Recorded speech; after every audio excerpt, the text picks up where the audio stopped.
Hello friends, எல்லாருக்கும் வணக்கம். எல்லோரும் எப்படி இருக்கீங்க? ஸ்ரீ தமிழ் ஆடியோ புக்ஸிற்கு உங்களை அன்புடன் வரவேற்கிறேன். இன்றைக்கி நாம் பணக்கார தந்தை ஏழை தந்தை அப்படிங்கிற புத்தகத்திலிருந்து 64வது பக்கத்திலிருந்து வாசிக்க போகிறோம். நான் இது வரைக்கும் 63 பக்கங்கள் வாசிச்சிருக்கேன். ஒவ்வொரு வீடியோவும் ஒரு 20 மினிட்ஸ் வீடியோக்குள்ளே இருக்கும். நீங்கள் போய் ஒரு ஹெட்ஃபோனை காதில் போட்டுட்டு நீங்கள் உங்கள் வேலையை பார்த்துட்டே அதை கேட்கலாம். புக்கு படிக்கிறப்போ உங்களுக்கு அந்த ஏற்படுற அந்த டைம் நீங்கள் சேவ் பண்ணலாம். ஓகே ஃப்ரெண்ட்ஸ், இப்போ நான் வாசிக்க ஆரம்பிக்கிறேன். 64 பேஜ் நம்பர். இங்கு அப்படிப்பட்ட ஓரிடம் இருக்கிறதா என்று நான் கேட்டேன். ஆமாம், முச்செடிகள் நிறைந்த அந்த வெளிதான் நமது பயமும் பேராசையும். நமது எண்ணங்களை தேர்ந்தெடுப்பதன் மூலம் பயத்தையும் பலவீனத்தையும் தேவையையும் எதிர்கொள்வதுதான் அதிலிருந்து விடுபடுவதற்கான ஒரே வழி என்று பணக்கார தந்தை கூறினார். எங்கள் எண்ணங்களை தேர்ந்தெடுப்பதா? அப்படியென்றால் என்ன என்று மைக் குழப்பத்துடன் கேட்டான். ஆமாம், நமது உணர்ச்சிகளுக்கு செயல்வினை அளிப்பதற்கு பதிலாக நாம் என்ன சிந்திக்கிறோம் என்பதை தேர்ந்தெடுப்பதுதான் அது. செலவுக்கு பணமில்லாமல் போவது உனக்கு அச்சத்தை ஏற்படுத்துவதால் காலையில் எழுந்து வேலைக்கு செல்வதற்கு பதிலாக கடினமாக உழைப்பதுதான் இப்பிரச்சனைக்கான தீர்வா என்று உன்னிடம் நீயே கேட்டுக்கொள். அறிவு ரீதியாக சிந்திப்பதற்கு பெரும்பாலான மக்கள் மிகவும் பயப்படுகின்றனர். மாறாக தங்களுக்கு பிடிக்காத ஒரு வேலையை நோக்கி அவர்கள் ஓடுகின்றனர். பயம்தான் இங்கு அவர்களை கட்டுப்படுத்துகிறது. உன் எண்ணங்களை தேர்ந்தெடுப்பது என்று இதைத்தான் நான் கூறுகிறேன். அதை நாங்கள் எவ்வாறு செய்வது என்று மைக் கேட்டான். அதைத்தான் நான் உங்களுக்கு கற்றுக் கொடுக்கப் போகிறேன். காலையில் எழுந்து அவசரமாக குறித்துவிட்டு வேலைக்கு ஓடுவது போல் உணர்ச்சி வேகத்தில் நடந்து கொள்வதற்கு பதிலாக எண்ணங்களை தேர்ந்தெடுப்பதை பற்றி நான் உங்களுக்கு கற்றுக் கொடுக்கப் போகிறேன். நான் முன்பு கூறியது உனக்கு நினைவிருக்கிறதா? ஒரு வேலை என்பது ஒரு நீண்டகால பிரச்சனைக்கான ஒரு தற்காலிக தீர்வுதான்.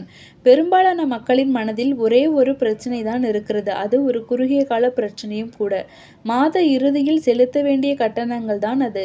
பணம் அல்லது பணத்தை பற்றிய பயமும் அறியாமையும் தான் அவர்களது வாழ்க்கையை கட்டுப்படுத்துகிறது. அவர்கள் தங்கள் பெற்றோர்கள் செய்ததை செய்கின்றனர்.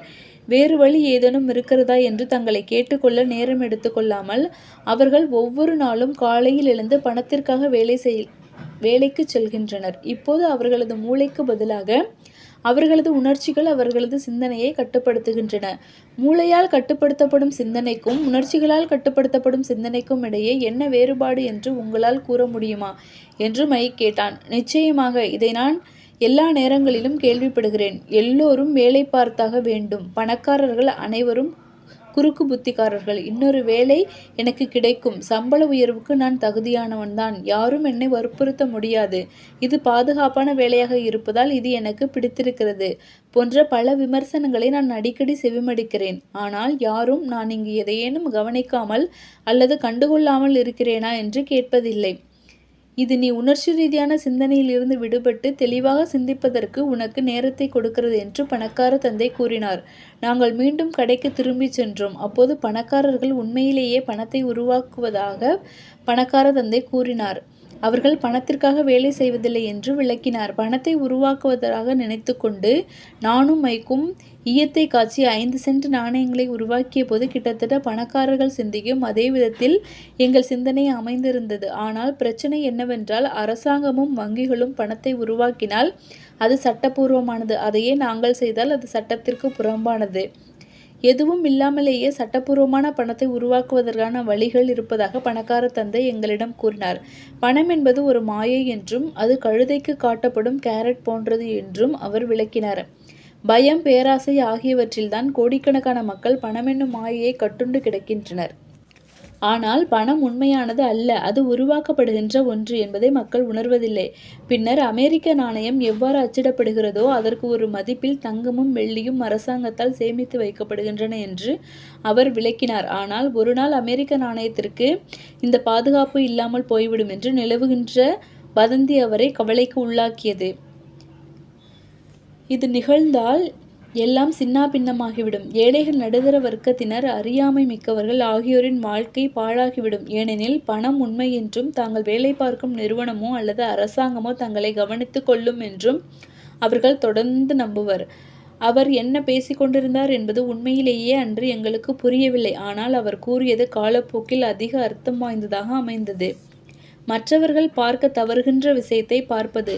பணக்கார தந்தை தன் காருக்குள் ஏறியபோது, தொடர்ந்து வேலை செய்யுங்கள், சம்பள காசோலை தேவை என்பதை பற்றி நீங்கள் எவ்வளவு சீக்கிரம் மறக்கிறீர்களோ உங்கள் வாழ்க்கை அவ்வளவு சுலபமானதாக இருக்கும். தொடர்ந்து உங்கள் மூளையை பயன்படுத்துங்கள், இலவசமாக வேலை செய்யுங்கள். என்னால் கொடுக்க முடிகின்ற சம்பளத்தை விட மிக அதிகமான பணத்தை உருவாக்குவதற்கான வழிகளை விரைவில் உங்கள் மனம் உங்களுக்கு காட்டும். மற்றவர்கள் ஒருபோதும் பார்க்காத விஷயங்களை நீங்கள் பார்ப்பீர்கள். பெரும்பாலான மக்கள் இந்த வாய்ப்புகளை ஒருபோதும் பார்த்ததில்லை. ஏனெனில் அவர்கள் பணத்தையும் பாதுகாப்பையும் தேடுவதால் அவற்றை மட்டுமே அவர்கள் பெறுகின்றனர். ஒரு வாய்ப்பு உங்கள் கண்களில் புலப்படும் கணத்தில் பல வாய்ப்புகளை உங்கள் வாழ்நாள் முழுவதும் நீங்கள் பார்த்து கொண்டே இருப்பீர்கள். அதை நீங்கள் செய்யும்போது நான் உங்களுக்கு வேறொன்றை கற்றுத்தருவேன். இதை நீங்கள் கற்றுக்கொள்ளும்போது வாழ்வின் மிக பெரிய பொறிகளில் ஒன்றில் சிக்கிக்கொள்வதை நீங்கள் தவிர்ப்பீர்கள். மைக்கும் நானும் கடையிலிருந்து எங்கள் பொருட்களை எடுத்துக்கொண்டு திருமதி மார்ட்டினிடமிருந்து விடைபெற்று கொண்டோம். நாங்கள் மீண்டும் அந்த பூங்காவிற்கு சென்று அதே பெஞ்சில் அமர்ந்து பணக்கார தந்தை கூறியதை பற்றி சிந்திப்பதிலும் பேசுவதிலும் பல மணி நேரங்களை செலவிட்டோம். அடுத்த வாரம் முழுவதும் பள்ளிக்கூடத்திலும் நாங்கள் இதை பற்றியே சிந்தித்தோம், இதை பற்றியே பேசினோம். மேலும் 2 வாரங்கள் நாங்கள் இதேபோல் சிந்தித்து கொண்டும் பேசிக்கொண்டும் இலவசமாக வேலை பார்த்தோம். 2வது சனிக்கிழமையின் முடிவின் போது நான் மீண்டும் திருமதி மார்ட்டினிடமிருந்து விடைபெற்று கொண்டிருந்த போது கடையில் காமிக்ஸ் புத்தகங்களை அடுக்கி வைக்கப்பட்டிருந்த அலமாரியை ஏக்கத்தோடு பார்த்தேன். ஒவ்வொரு சனிக்கிழமையும் 30 சென்டுகள் கிடைத்ததால் காமிக்ஸ் புத்தகங்களை என்னால் வாங்க முடியாமல் போனதுதான் எனக்கு வருத்தமாக இருந்தது. நானும் மைக்கும் திருமதி மார்ட்டினிடம் விடைபெற்று கொண்டிருந்த போது அவர் ஒருபோதும் செய்யாத ஒன்றை அப்போது செய்வதை கண்டோம். காமிக்ஸ் புத்தகத்தின் அட்டையை அவர் 2ஆக கத்தரித்தார். அட்டையின் ஒரு பாதியை அவர் வைத்துக்கொண்டு மீதி புத்தகத்தை ஒரு பெரிய அட்டை பெட்டிக்குள் வீசினார். அந்த காமிக்ஸ் புத்தகங்களை அவர் என்ன செய்தார் என்று நான் அவரிடம் கேட்டபோது, நான் அவற்றை தூக்கி எறிந்து விடுவேன். அப்புத்தகங்களை விநியோகிப்பவர் புதிய காமிக்ஸ் புத்தகங்களை கொண்டு வரும்போது அட்டையின் ஒரு பகுதியை அவரிடம் கொடுத்து விடுவேன். அவர் அதற்கு பதிலாக ஒரு புதிய காமிக்ஸ் புத்தகங்களை இலவசமாக கொடுப்பார். அவர் 1 மணி நேரத்தில் இங்கு வருவார் என்று அவர் கூறினார். மைக்கும் நானும் கடையில் 1 மணி நேரம் காத்திருந்தோம். விரைவில் அந்த விநியோகிப்பாளர் வந்தார். அந்த பழைய காமிக்ஸ் புத்தகங்களை நாங்கள் எடுத்துக்கொள்ளலாமா என்று அவரிடம் கேட்டோம். நாங்கள் இந்த கடையில் வேலை பார்க்கிறீர்கள் என்றால் இதை வேறு எங்கேனும் கொண்டு விற்காதவரை நீங்கள் இவற்றை எடுத்துக்கொள்ளலாம் என்று கூறினார். எங்களுடைய பழைய வியாபார கூட்டணி உங்களுக்கு நினைவிருக்கிறதா? நானும் மைக்கும் அந்த கூட்டணியை புதுப்பித்து கொண்டோம். மைக்கின் வீட்டின் அடித்தளத்தில் இருந்த ஒரு வெற்று அறையில் நூற்றுக்கணக்கான காமிக்ஸ் புத்தகங்களை நாங்கள் குவிக்க துவங்கினோம். விரைவில் எங்கள் காமிக்ஸ் புத்தக நூலகம் பொதுமக்களுக்காக திறக்கப்பட்டது. மைக்கின் தங்கையை நாங்கள் வேலைக்கு அமர்த்தினோம். படிப்பதில் அவளுக்கு அலாதி ஆர்வம். அவள்தான் நூலகத்தின் தலைமை நூலக அதிகாரி. நூலகத்திற்கு வரும் ஒவ்வொரு குழந்தையிடமும் 100 சென்டுகள் நுழைவு கட்டணமாக வசூலிக்கப்பட்டது. நூலகம் ஒவ்வொரு நாளும் மதியம் 2:30 மணி முதல் 4:30 மணி வரை திறந்து வைக்கப்பட்டது.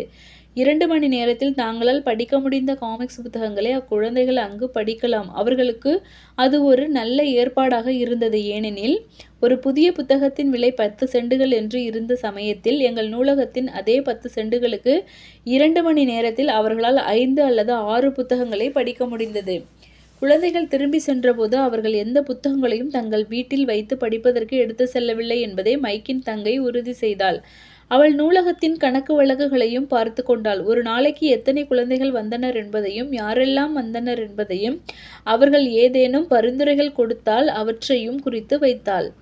மைக்கும் நானும் ஒவ்வொரு வாரமும் சராசரியாக $9.50 சம்பாதித்தோம். இது 3 மாத காலத்தில் கிடைத்த லாபம். மைக்கின் தங்கைக்கு வாரம் $1 பணம் கொடுத்தோம். காமிக்ஸ் புத்தகங்களை இலவசமாக படிப்பதற்கு அவளை நாங்கள் அனுமதித்தோம். ஆனால் அவள் எப்போதும் தன் பாட புத்தகங்களை படிப்பதில் மும்முரமாக இருந்ததால் எப்போதாவது தான் காமிக்ஸ் புத்தகங்களை படித்தாள். மைக்கும் நானும் ஒரு ஒப்பந்தம் செய்து கொண்டோம். அதன்படி ஒவ்வொரு சனிக்கிழமையன்றும் நாங்கள் பல கடைகளில் இருந்து நிறைய காமிக்ஸ் புத்தகங்களை சேகரித்தோம்.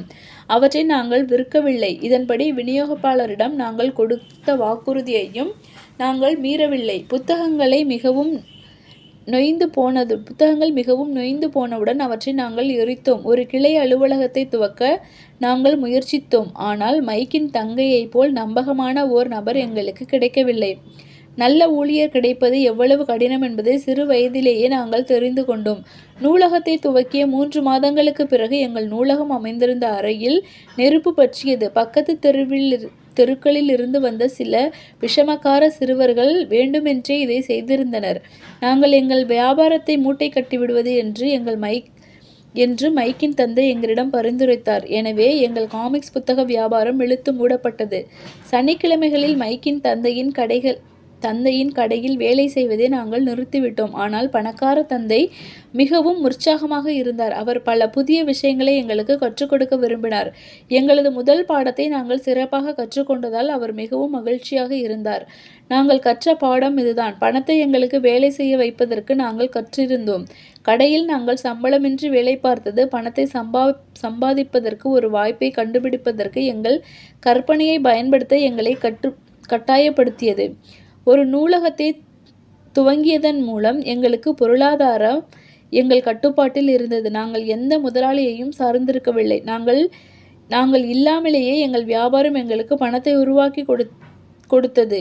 இதிலுள்ள மிக சிறந்த விஷயம், எங்கள் பணம் எங்களுக்காக வேலை செய்தது. எங்களுக்கு பணத்தை கொடுப்பதற்கு பதிலாக பணக்கார தந்தை எங்களுக்கு அதிகப்படியானவற்றை கொடுத்திருந்தார். ஓகே ஃப்ரெண்ட்ஸ், இதோட 69 பேஜ் வரைக்கும் கம்ப்ளீட் பண்ணியிருக்கேன். பணக்கார தந்தை ஏழை தந்தை அப்படிங்கிற புத்தகத்தில் முதல் அத்தியாயம் படித்து முடித்தாச்சு. நாளைக்கு 2வது அத்தியாயத்தோடு உங்களை சந்திக்கிறேன். இந்த வீடியோ பிடிச்சிருந்துச்சு அப்படின்னு சொன்னால் வீடியோக்கு ஒரு லைக் பண்ணிவிடுங்க. நீங்கள் நம்மளோட சேனலுக்கு இப்போ தான் ஃபர்ஸ்ட் டைம் வரீங்க அப்படின்னு சொன்னால் சேனலை சப்ஸ்கிரைப் பண்ணிக்கோங்க. உங்கள் ஃப்ரெண்ட்ஸ் அண்ட் ஃபேமிலி கூட ஷேர் பண்ணிக்கோங்க. ஓகே ஃப்ரெண்ட்ஸ், பாய்.